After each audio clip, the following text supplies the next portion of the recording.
Anak, kunin mo yung cellphone ko sa kwarto. May tumatawag ata. Ah, sige po, Nay. Sabi cellphone ni nanay. Anak, bilisan mo naman. Ay, salamat naman, nakatae din. Scarlett, ba't nandyan ka? Eh, di ba pinukuha ko sa cellphone ko? Pinagsasabi mo, Nay. Kanina pa ako dito sa loob. Nay, eto na po cellphone niyo. Sino yan, Nay? Bakit kamukha ko? Teka lang, bakit dalawa kayong Scarlett? Nananaginip pa ako? Ah, Nay, ako yung totoong Scarlett. Ha? Sinungaling! Ako to, Nay, ang totoong Scarlett. Sandali nga! Hindi na ako tutuwa sa inyong dalawa, ha?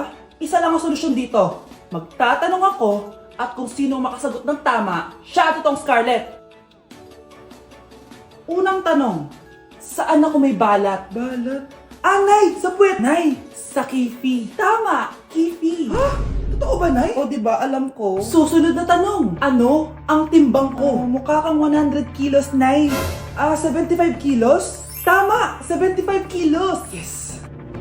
Huling tanong. Ano ang birthday ko? Birthday? Mahina pa naman ako sa ganyan. April 14, 1977? April 15, 1977. Tama! Ikaw nga ang totoong Scarlett! At ikaw, dahil talo ka, lumayas ka na dito! Impostor! Ay! Sino ba kasing Scarlett na yun? Bakit kamukha ko siya? Anak, kilalang kilala mo talaga ako, no? Siyempre naman, Nay. Anak mo ko eh. Worth it lahat ng pagpaparetoke ko dahil sinira mo ang mukha ko noon. Ngayong napaniwala na kita, gaganti na ako sa'yo.